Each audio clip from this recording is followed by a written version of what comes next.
శ్రీరామనవమి రోజు ఇంట్లో ఇలా పూజిస్తే జాతకంలో గ్రహ దోషాలు పోతాయి.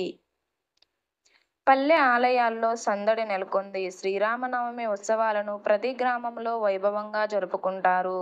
తాటాకులతో పందిళ్లు, రాములలోరి కళ్యాణం, పానకం ఇలా ఒక్కటేమిటి ఆ సందడే వేరుగా ఉంటుంది. శ్రీరామనవమి రోజు ఇంట్లో రామయ్య తండ్రిని, సీతమ్మ తల్లికి పూజలు చేస్తే సుఖ సంతోషాలతో పిల్లాపాపలు ఆయురారోగ్యాలతో వర్ధిల్లుతారని పండితులు చెప్తుంటారు. మరి ఇంట్లో శ్రీరామనవమి పూజ ఎలా చేయాలో తెలుసుకుందాం.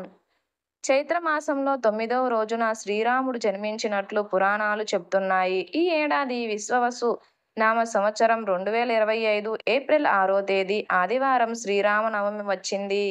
చైత్ర శుద్ధ నవమి రోజు మధ్యాహ్నం అభిజిత్ ముహూర్తంలో శ్రీరామచంద్రుడు జన్మించాడని పురాణాలు చెప్తున్నాయి. శ్రీరాముడి జననం, వివాహ మహోత్సవం, పట్టాభిషేకము ఆ రోజే జరిగాయని అంటారు. శ్రీరామనవమి శుభముహూర్తం. నవమి తిథి ప్రారంభం 2025 ఏప్రిల్ 5వ తేదీ సాయంత్రం 7:26 వరకు. తిథి ముగింపు 2025 ఏప్రిల్ 6వ తేదీ సాయంత్రం 7:22 వరకు.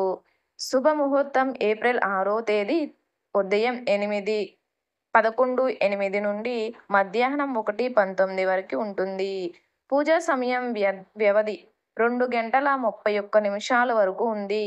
శ్రీరామచంద్రునికి, సీతామాతకు తలంబ్రాలు సమర్పించే సమయం ఏప్రిల్ 6వ తేదీ మధ్యాహ్నం 12:24 శ్రీరామనవమి పండుగకు 10 రోజుల ముందు నుంచే సందడి మొదలవుతుంది. తాటాకులు పందిర్లు వేయడం, ఆలయాలకు రంగులు వేయడం, విద్యుత్ దీపాలతో ఆలయాలను అందంగా అలంకరిస్తారు.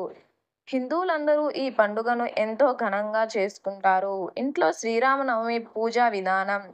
బ్రహ్మముహూర్తంలో నిద్రలేచి ఇంటిని శుభ్రం చేసుకోవాలి. కాలకృత్యాలు అనంతరం అభ్యంగన స్నానం చేసి ఇంటి ముందు రంగులతో ముగ్గులు వేయాలి.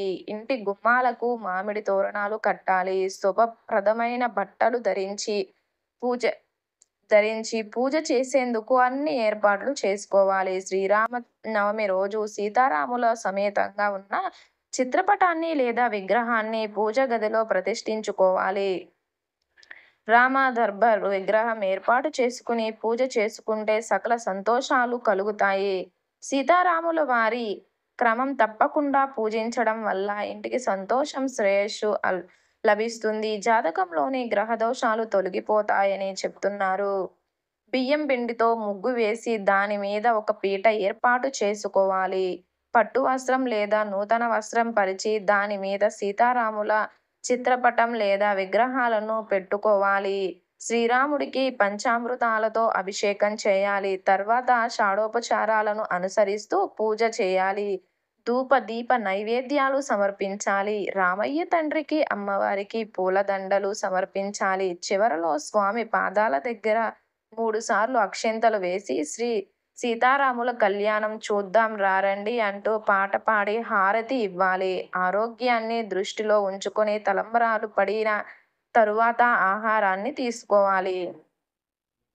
తర్వాత రామచరిత్ర, హనుమాన్ సుందరకాండ వంటివి పారాయణం చేస్తే శ్రీరాముని అనుగ్రహం మీకు లభిస్తుంది. నైవేద్యంగా వడపప్పు, పానకం సమర్పిస్తారు. పూజ ముగిసిన తర్వాత బ్రాహ్మణులకు లేదా పెద్దవారికి పండ్లు, విసనకర్ర, తాంబూలం, నూతన వస్త్రాలు దానం చేయాలి. శ్రీరామనవమి రోజు రామాయణం చదువుకోవడం లేదా వినడం చేస్తే మంచి జరుగుతుంది. అందుకే శ్రీరామనవమి రోజు సీతారాముల కళ్యాణం తప్పకుండా నిర్వహిస్తారు.